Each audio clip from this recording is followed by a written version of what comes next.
Shalom, ada sukacita semua, banyak berkat, duit lancar. Tuhan Yesus memberkati kita. Kita percaya di dalam setiap persoalan apapun Tuhan selalu ada untuk kita. Amin. Dan itu sebabnya setiap hari kita ada sebagaimana kita ada, semua karena anugerah Tuhan yang besar. Puji Tuhan, silakan masuk. Selamat datang kepada saudara-saudara sekalian yang haus dan lapar akan firman. Puji Tuhan, Tuhan Yesus memberkati kita semua, dan saya percaya di dalam keadaan apapun Dia sanggup menolong kita. Haleluya. Baik, saudara yang bisa ambil Alkitab silakan ambil, tapi seperti biasa saya tunggu sampai di atas 50 baru kita akan bicara tentang satu tema tentang tolak bangkrut. Baik, kita berdoa. Bapa, dalam nama Yesus, hamba masuk dalam doa pembukaan untuk kami mendengar firman dan juga memberkati setiap kami yang menonton dan yang nonton di IG, apapun Tuhan berkati, sehingga dalam nama Yesus siap apapun tantangan yang kami hadapi, mujizat Tuhan selalu terjadi untuk kami. Terima kasih Roh Kudus bekerja atas setiap kebenaran firman, sehingga dari pertama, pertengahan sampai pada akhirnya ada jamahan Tuhan, ada karya Roh Kudus. Yang sakit Tuhan sembuhkan, yang susah Tuhan hiburkan, yang terikat Tuhan lepaskan, yang menjalani hidup yang sulit, entah rumah tangga, pekerjaan, masa depan, Tuhan jawab, agar kami melihat pengharapan dalam Yesus. Kami siap mendengar firman, sambut firman Allah dengan ucapan syukur. Haleluya. Amin. Baik, saudaraku yang kekasih dalam Tuhan, bagi saudara yang hari ini bisa ambil Alkitab, kita ambil. Kita belajar tentang kebangkrutan. Kita anak Tuhan tolak bangkrut. Ulangan 12 ayat 7. Ulangan pasal 12 ayat 7. Kita baca bersama-sama ya. Saya baca untuk saudara. Ulangan 12 ayat 7. Demikian firman Tuhan. Di sanalah kamu makan di hadapan Tuhan. Ya. Di sanalah kamu makan di hadapan Tuhan Allahmu dan bersukaria, kamu dan seisi rumahmu, karena dalam segala usahamu engkau diberkati oleh Tuhan. Itu sebabnya saudaraku yang kasih dalam Tuhan, Ulangan pasal 12 ayat 7 berkata, ya, bahwa di sana kamu makan di hadapan Tuhan Allahmu dan bersukaria, kamu dan seisi rumahmu, karena dalam segala usahamu engkau diberkati oleh Tuhan Allahmu. Kalau kita diberkati oleh Tuhan, maka saya percaya apapun yang kita inginkan akan terjadi. Alkitab berkata, kalau engkau diberkati, maka engkau makan engkau makan dan akan berkelebihan. Engkau minum dan airmu akan berlimpah-limpah. Apapun yang engkau dapatkan, itu akan, Alkitab berkata, berlimpah-limpah. Itu sebabnya kita bandingkan dengan Ulangan 28, itu tentang berkat. Ya, berkat Tuhan dalam hidup. Engkau masuk ke dalam rumah diberkati, engkau keluar dari rumah pun diberkati Tuhan. Saudaraku yang kekasih dalam Tuhan, akhir-akhir ini saya melihat ada banyak tantangan orang yang hampir banyak sudah susah untuk makan. Ya, saya percaya bahwa ini sesuatu yang masalah ya bagi kita semua. Ya, kita banyak melihat orang yang banyak yang harus keluar rumah baru bisa makan. Ya, kalau dia tidak keluar dari rumah, dia tidak bisa akan makan. Itu sebabnya saudaraku yang kasih dalam Tuhan, ya kita lihat sini bahwa Tuhan mau supaya apa yang kita kejar, apa yang kita lakukan, maka itu akan ada hasilnya. Itu sebabnya Tuhan menghalau segala belalang pelahap dalam kehidupan kita semua dan memberkati kita dengan berlimpah. Apa yang engkau kerjakan akan berlimpah. Engkau akan makan sampai kenyang. Engkau akan minum sampai puas dahagamu. Itu sebabnya tidak ada seorang pun yang mau bangkrut.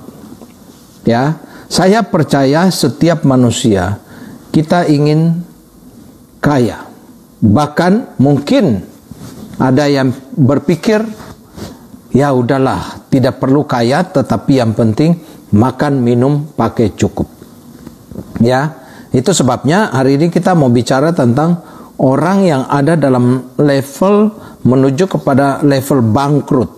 Ya, sedangkan Alkitab mau supaya kita diberkati Tuhan.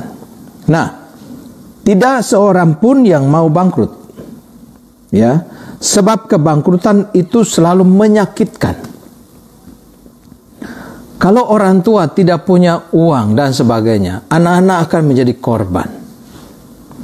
Ya, kalau suami tidak punya duit, akan menjadi akar daripada persoalan dalam keluarga. Itu sebabnya saya selalu bilang, ya, orang punya duit itu juga masalah.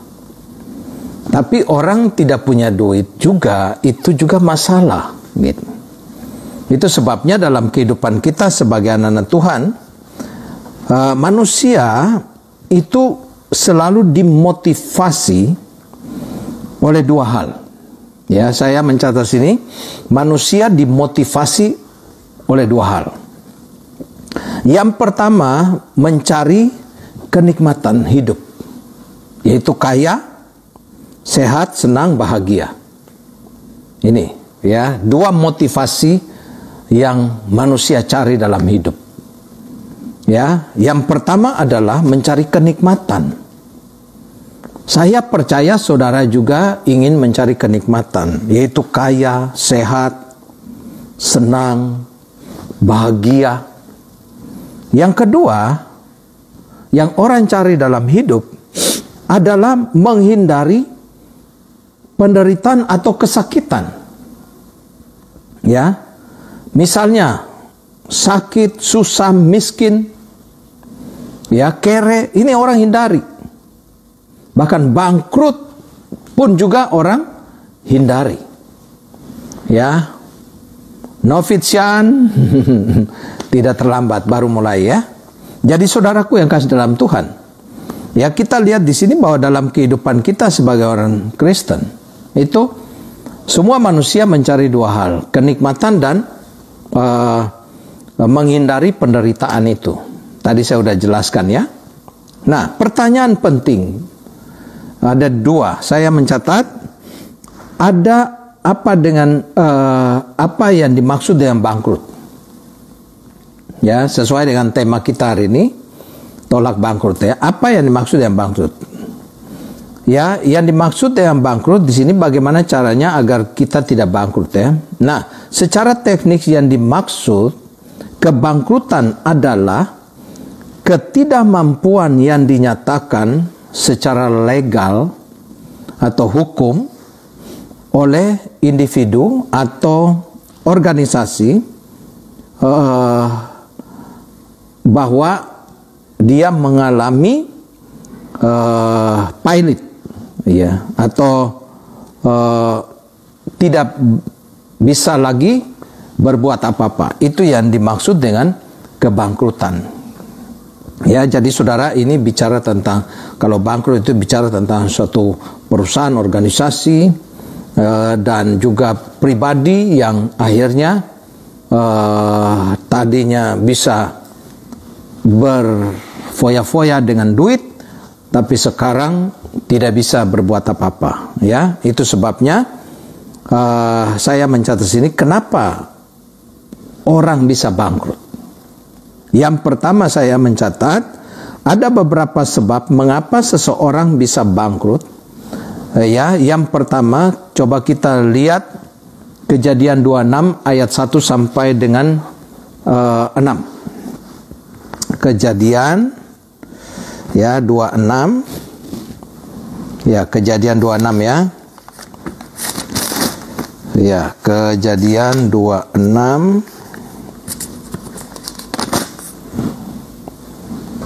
Ya. Kejadian 26 ayat 1 sampai 6. Ishak di negeri orang Filistin. Maka timbullah kelaparan di negeri itu. Ini bukan kelaparan yang pertama yang telah terjadi dalam zaman Abraham. Sebab itu Ishak pergi ke Gerar kepada Abimelek, raja orang Filistin. Ya. Yang kedua, ayat 2, lalu Tuhan menampakkan diri kepadanya serta berfirman, jangan pergi ke Mesir, diamlah di negeri yang akan ku katakan kepadamu. 3, tinggallah di negeri ini sebagai orang asing, maka aku akan menyertai engkau. Aku akan menempati sumpah yang kuikrarkan kepada Abraham. Ayat 4, aku akan membuat banyak turunanmu. Ayat 5, karena Abraham telah mendengar firmanku. Ayat 6, jadi tinggallah di Gerar. Saudaraku yang kekasih dalam Tuhan, kenapa orang bisa bangkrut? Yang pertama, salah membuat keputusan dalam usaha. Ya, salah membuat keputusan dalam kerja, dalam usaha dan sebagainya.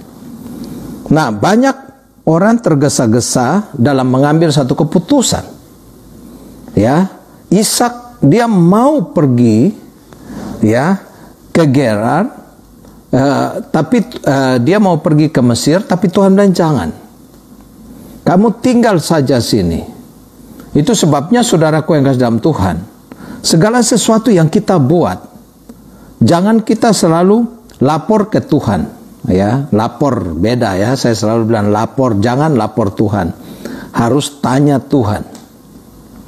Tanya Tuhan dulu. Kalau lapor itu kan nanti laporannya udah jalan dulu baru saudara ya kasih laporan sama Tuhan. Tapi kalau tanya sebelum melakukan, tanya. Ya. Jadi saudaraku yang kasih dalam Tuhan, signal kecil. Ya, signal kecil. Ini signal saya atau signal siapa? Ya, kalau saya semua pasti putus-putus ya. Tapi kalau signal sendiri pasti cuma 1-2 ya. Tapi semua saya mau survei signal saya bagus apa tidak? Ya, bagus ya. Bagus signal saya? Oke. Mantap ya. Ya, bagus. Berarti kalau ada 1-2 yang bilang signalnya kurang bagus, mungkin saudara yang punya. Wah, itu lihat, semua kasih jempol ya. Nah, kenapa orang bisa bangkrut? Ya, coba saudara lihat. Bagaimana Ishak mau ke Mesir, tapi Tuhan bilang jangan. Itu sebabnya dalam kehidupan kita sebagai anak Tuhan, marilah kita harus bertanya kepada Tuhan untuk supaya kita bisa mendapat satu jalan. Ya, jadi kita lihat sini bahwa saudaraku yang kasih dalam Tuhan, banyak orang hanya melapor kepada Tuhan, tapi tidak bertanya kepada Tuhan. Mereka juga tidak bertanya ya kepada ahli saat akan membuat satu keputusan. Ya, kalau saudara mau bisnis bakso, you harus ngomong sama orang yang ahli dalam bakso, gitu dong. Ya, kalau you mau bangun usaha apa, pisang goreng, you ngomong dong sama orang yang ahli pisang goreng. Selain you berdoa, you harus bertanya. Gitu. Supaya jangan jalan salah. Ini supaya keputusannya terbaik. Ya, saya banyak teman-teman saya yang saya selalu motivasi mereka. Ya, kayak contohnya ada beberapa teman di daerah, Pak Richard kalau mau jadi pendeta gimana, apa ini yang harus dilakukan, ya saya kasih masukan. Ya, jadi saudaraku yang kasih dalam Tuhan, saya percaya bahwa dalam kehidupan kita sebagai anak Tuhan, ya, kita harus bertanya kepada apapun, siapapun yang memang pengalaman di dalam usaha yang kita akan jalani, supaya jangan sampai salah membuat keputusan.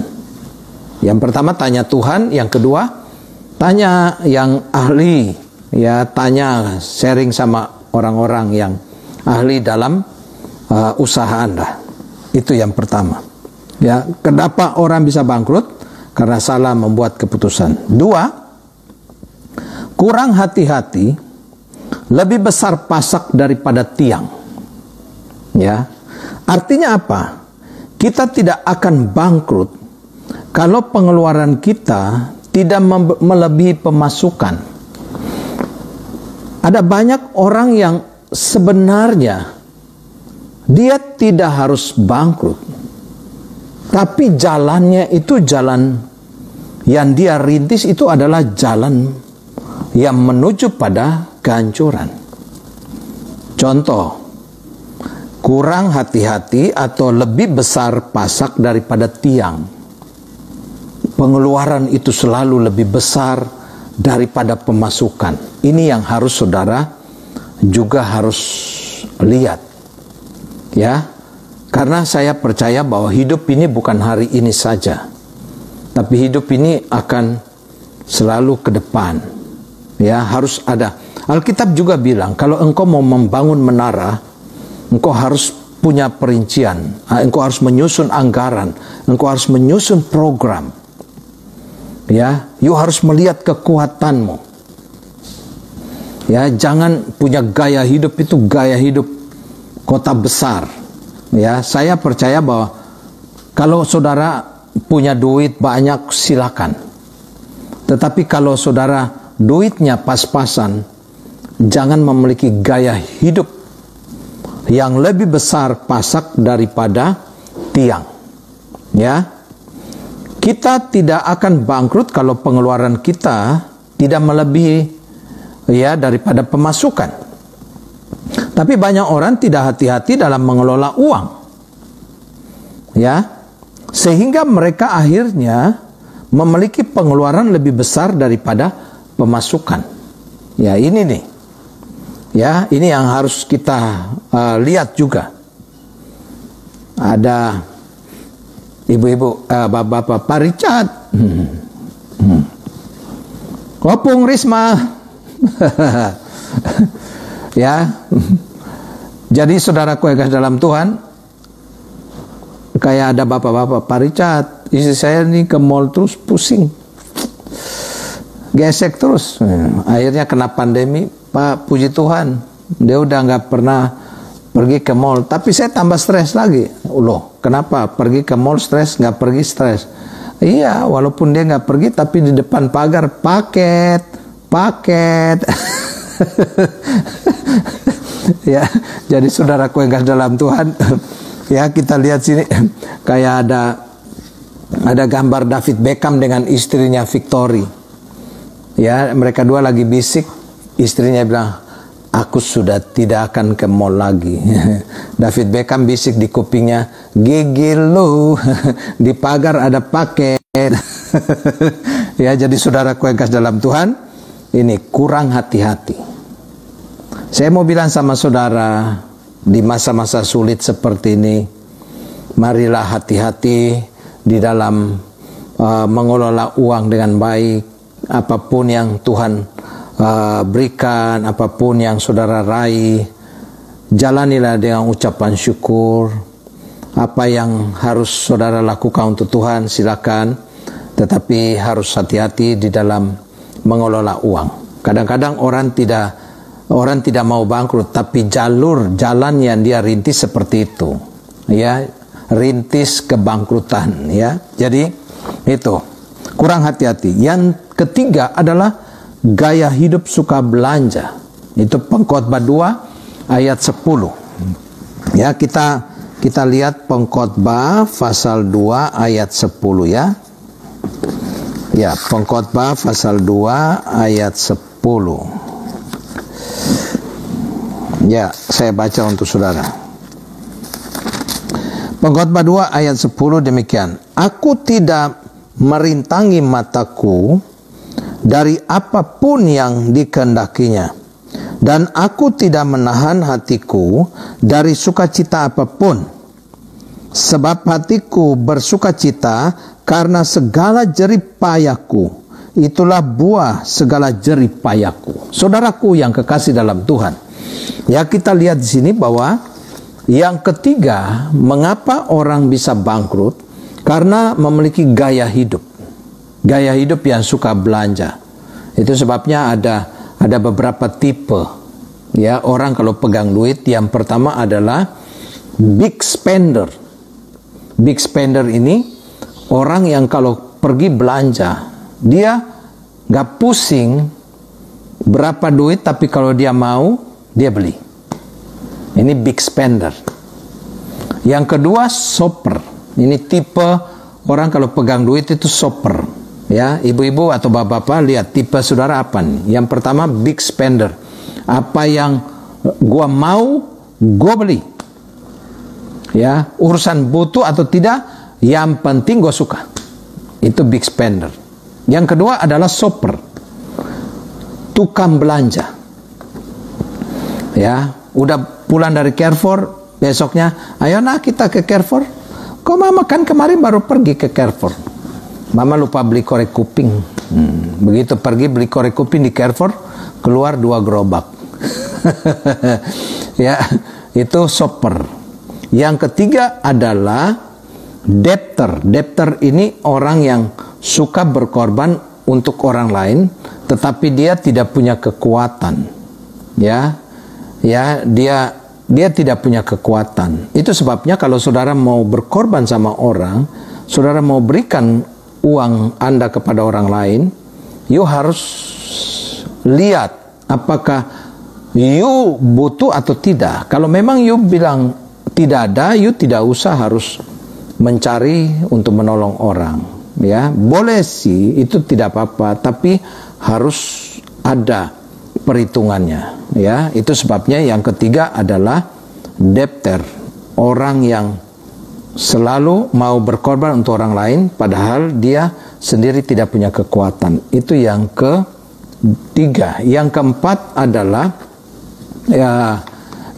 adalah investor.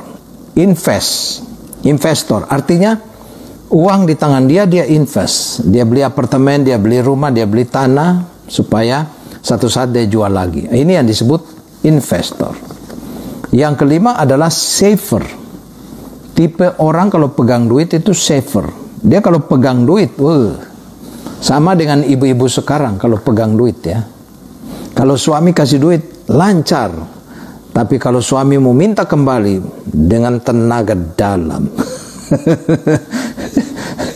Ya, itu sebabnya saudaraku yang kasih dalam Tuhan, itu yang 5 tipe. Jadi gaya hidup orang yang suka belanja.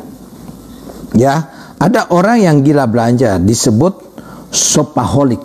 Itu malah gila, ya, dia gila belanja. Ya, jadi setiap melihat barang bagus selalu gelap mata, atau orang seringkali sebut dengan lapar mata. Ya, lapar mata. Ya, akibatnya ia bisa bangkrut sebab pengeluarannya menjadi sangat besar. Ya, gila-gilaan. Nah, hal ini terutama banyak yang dialami oleh wanita. Coba saudara lihat iklan-iklan di TV, hampir 90% itu ada hubungan dengan wanita. Lipstick, maskara, dandan, body lotion, semua. Ya, dan juga saudara lihat kalau di medsos sekarang banyak iklan-iklan itu yang hampir banyak berhubungan dengan wanita. Itu sebabnya saudaraku yang kasih dalam Tuhan, ya, contohnya kalau kita lihat, ya, lipstik, baju, tas, parfum, ya, wedding, sepatu, perhiasan, itu hampir semua berhubungan dengan wanita. Ini yang gaya belanja. Kenapa orang bisa bangkrut? Nah, yang keempat, kebiasaan suka mempercayai orang. Nah, itu kebiasaan suka mempercayai orang. Jadi kalau saudara dalam kehidupan, saya selalu bilang bahwa kalau usaha, mendingan you usaha sendiri. Kalau you mau berbisnis, jangan suka kongsi-kongsian. Kalau you ada duit, mendingan you sendiri. Itu lebih baik. Ya, karena banyak orang yang kongsi-kongsian, saudara-saudara bersama-sama dengan saudara saja bisa ribut.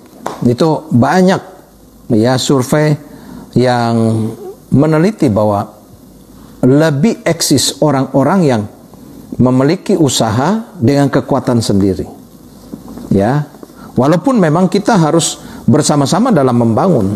Tapi ingat saudara, saya selalu bilang, membangun itu dengan orang tertentu, berteman dengan siapapun silakan.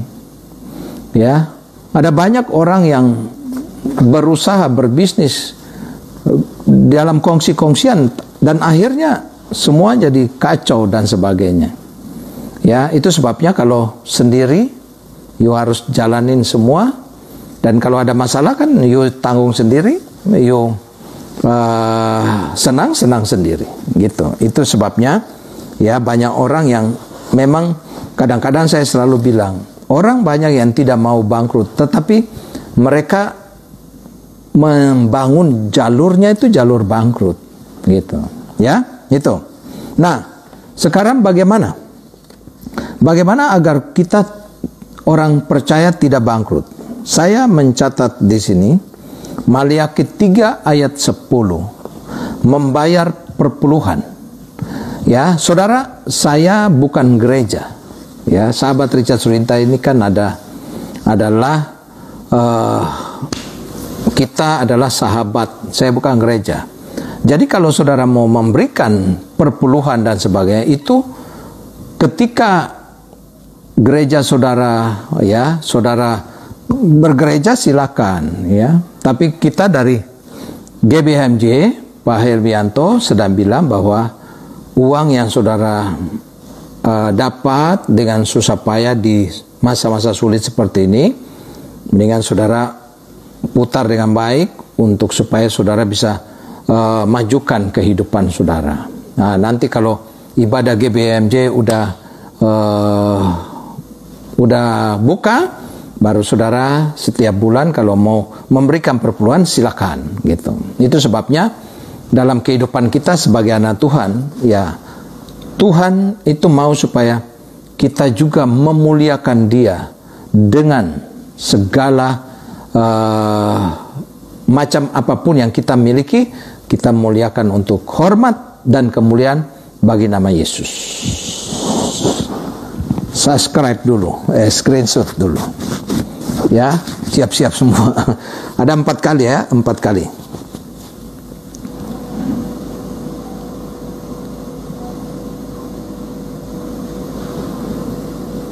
Yang kedua, yang ketiga,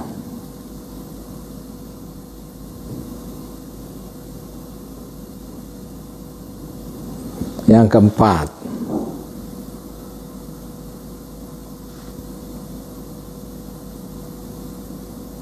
mantap. Memang pendeta yang suka, ya, gaya-gaya, ya, hidup kita senang-senang aja, ya. Ya, yang pertama adalah kita harus memberi yang terbaik untuk Tuhan, ya. Jadi kalau saudara di gereja manapun saudara ada, you harus bisa memberi yang terbaik untuk Tuhan ya. Puji Tuhan. Yang kedua, atur uang Anda dengan baik. Ya. Bagaimana supaya agar kita tidak bangkrut? Yang kedua, atur uang Anda dengan baik. Mengatur uang dengan baik juga merupakan kunci agar kita tidak bangkrut. Ya. Aturlah agar pengeluaran tidak pernah melebihi pemasukan. Dijamin Anda tidak akan bangkrut. Ya. Kita yang harus mengatur uang, bukan uang yang mengatur kita. Kalau uang yang mengatur kita, begitu pegang duit, panas. Pengennya belanja, pengennya jalan, pengennya senang-senang. Itu berarti uang yang mengatur Anda. Ya, bukan Anda yang mengatur uang, tapi uang yang mengatur Anda, ya begitu. Pengen mau jalan, pengen mau bersenang-senang, pengen berfoya-foya. Itu kalau uang mengatur Anda. Ya, tapi kalau Anda mengatur uang, maka Anda punya penguasaan diri. Ya, untuk pengeluaran dan sebagainya. Ya, dahulukan pengeluaran rutin, makan, transport, sekolah dan sebagainya. Itu yang harus didahulukan. Hindari yang tidak perlu. Berlibur, makan-makan di restoran mewah dan sebagainya. Padahal padahal duitnya hanya pas-pasan. Nah, itu sebabnya aturlah uang Anda dengan baik. Ya. Kalau saudara pengen makan kepiting, ya, saya pernah makan kepiting Alaska. Kepiting Alaska itu 1 on saja bisa, kalau tidak salah itu 150.000. Ya. Mungkin dengan agak susahnya barang bisa 200.000. Bayangkan saudara kalau kepiting itu ditimbang satu kepiting aja, kepiting Alaska. Itu kalau ada 3 kilo, itu berarti hampir 4 juta kepiting itu tuh. Ya, dia hampir 4 juta satu. Bayangkan saudara. Enak juga. Tapi kalau nggak punya duit, kan ada kepiting amigos. Apa itu amigos? Ya malam-malam itu agar agak minggir got sedikit. Ya, jadi saudaraku yang kasih dalam Tuhan, itulah kepiting amigos. Ya, jadi saudaraku yang kasih dalam Tuhan, kepiting amigos itu ya enak juga, paling 40.000 satu porsi, saus padang lagi. Ya, begitulah. Atur uangnya dengan baik. Jangan ikut tren. Orang beli handphone mahal, Anda juga ikut-ikutan beli handphone mahal. Ya. Orang beli motor keluaran baru, Anda ikut-ikutan. Orang ganti mobil, yuk ikut ganti mobil. Saudara, dalam hidup kita, aturlah uang Anda dengan baik. Banyak orang yang tidak mau bangkrut, tapi dia membangun jalurnya jalur bangkrut. Ya, itu. Yang ketiga, saya mencatat di sini. Yang ketiga, bagaimana agar kita tidak bangkrut?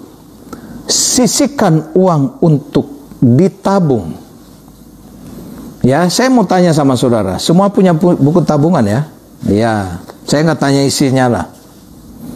Ya, semua punya buku tabungan kan? Ya, mau isinya miliaran atau dana Anda tidak mencukupi, itu urusan masing-masing lah ya.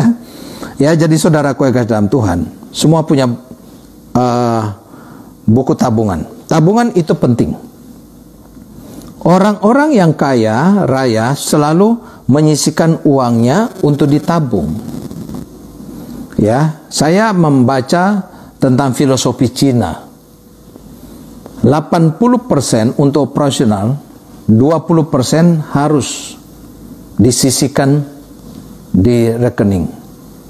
Ya, kalau itu harus. Jadi tidak boleh ada yang kelewat. Mau dapat berapa, mau 80% itu cukup atau tidak cukup, you harus disiplinkan diri untuk menabung.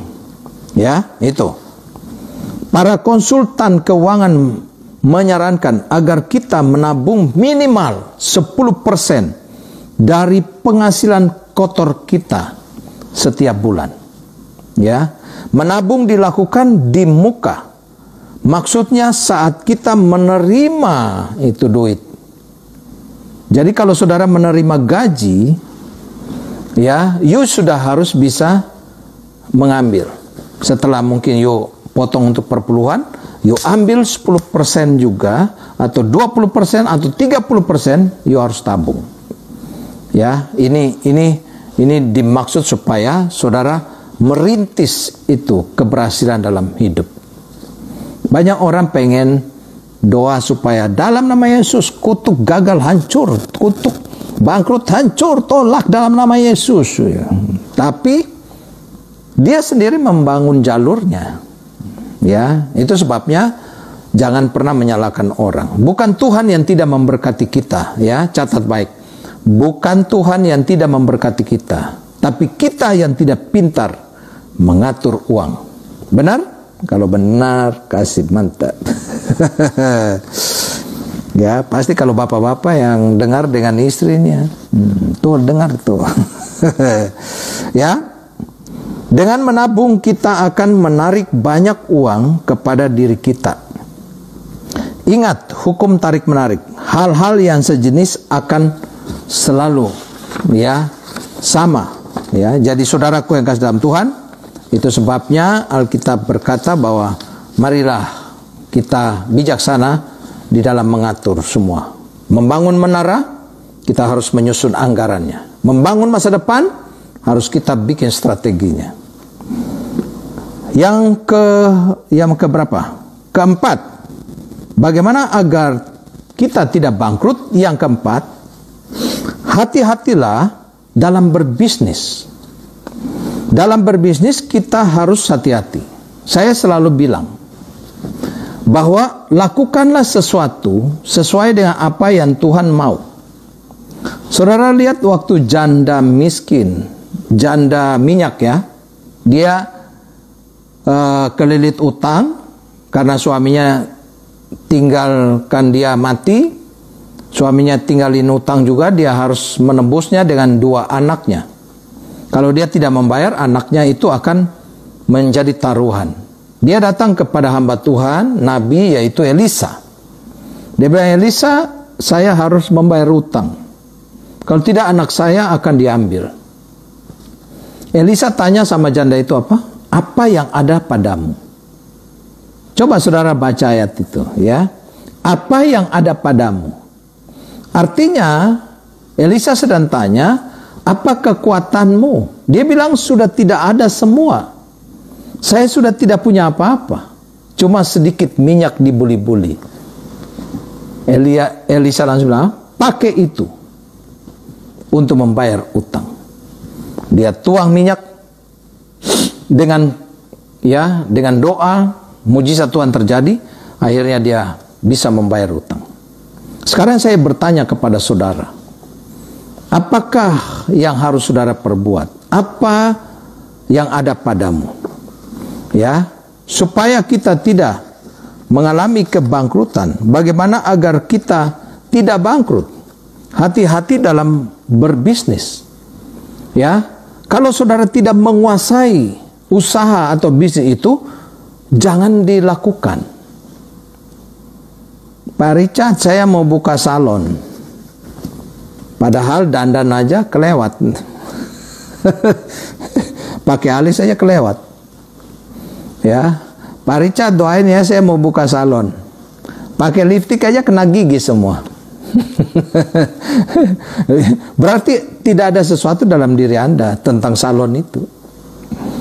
Anda harus apa yang ada padamu. Kalau saya, ya, ditanya apa yang ada pada Richard Surinta, khotbah firman, itu yang ada pada saya. Ya, pakai itulah. Jadi di masa-masa pandemi seperti ini, saya pakai ini untuk menguatkan saudara, untuk menghibur saudara, agar saudara tetap kuat. Saudara kuat, saya kuat, kita semua anak Tuhan yang selalu kuat selalu. Ya, itu sebabnya berhati-hati.